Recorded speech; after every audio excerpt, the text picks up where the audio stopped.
Information policy is the set of laws, regulations, and practices that dictate how a society handles data, how it is created, stored, distributed, and protected. The United States government operates two massive, seemingly contradictory information systems simultaneously. One system is built to force public accountability. It operates on a civic tech mandate that government data must default to being open and accessible to the public. The other system is the national security apparatus. It is engineered for state secrecy and survival, defaulting to absolute closure. True e-government is the active, daily management of the legal and technical friction between these two extremes, trying to provide the seamless digital interactions citizens now expect. Historically, government information systems were entirely reactive and paper-based. Agencies locked files in physical cabinets and only released data when legally forced to do so. The shift to digital governance introduced a theoretical model connecting four key stakeholders: the government interacting with citizens, businesses, its own employees, and other agencies. In theory, this network streamlines front-end service delivery, like renewing a passport online, and the back-end bureaucratic processes that execute those requests.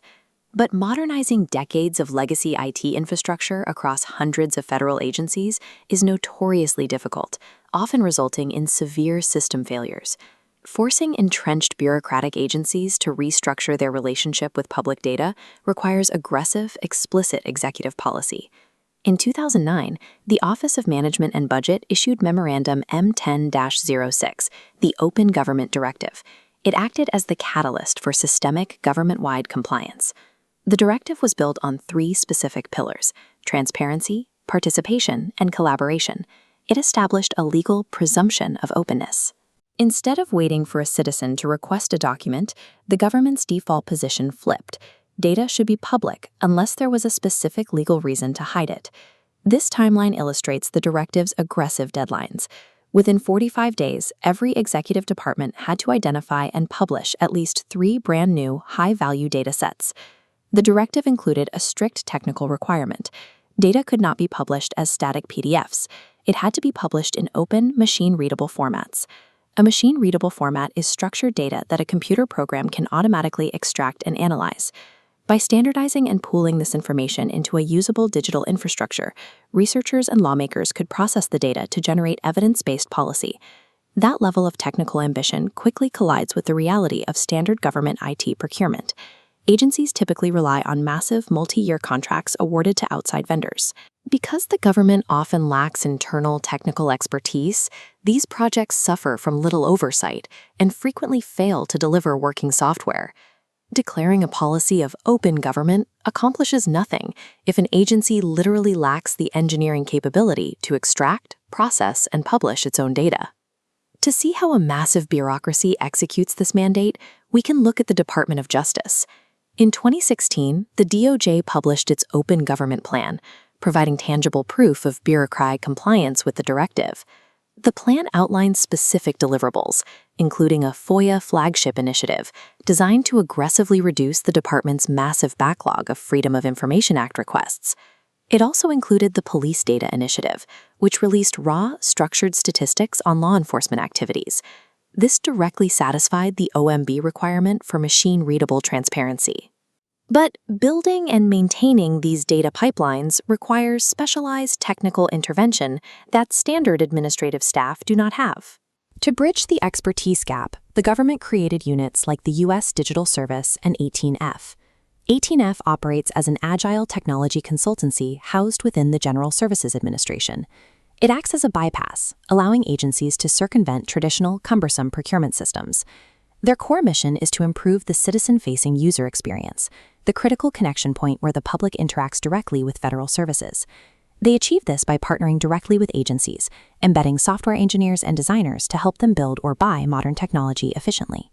An open government is an active system engineered and maintained by specialized tech units, bridging the gap between outdated bureaucracy and modern digital expectations. That transparency mandate has an absolute hard boundary. It stops the moment it reaches the intelligence and national security apparatus.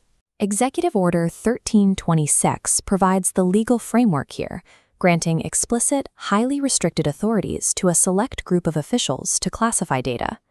While open data initiatives rely on objective, automated pipelines to publish statistics, classification requires highly subjective human decisions about what might pose a threat.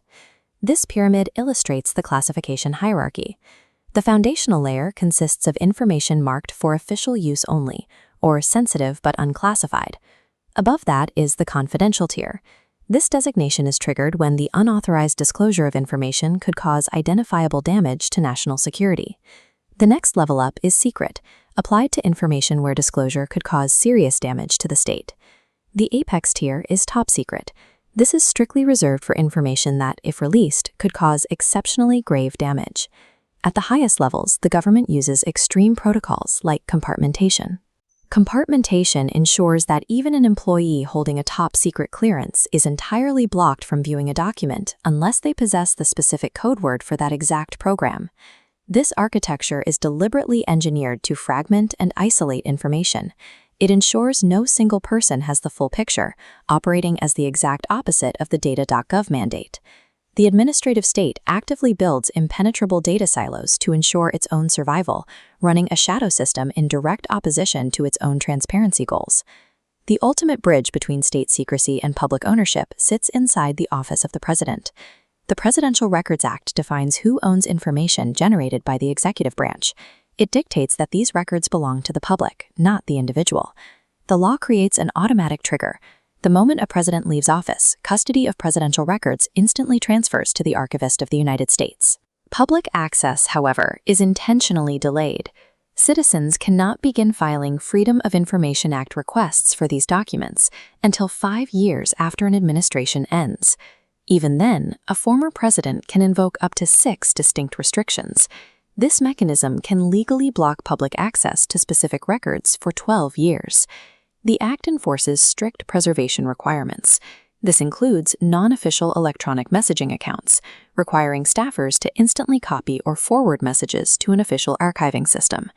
This spectrum maps modern governance. True e-government manages this vast space, from open data pipelines to classified vaults. Civic tech initiatives push for seamless transparency, building digital front doors. But these are permanently limited by the intelligence apparatus, hitting hard stops of classification and embargoes. The friction between seamless digital interfaces and rigid state secrecy is not a system failure.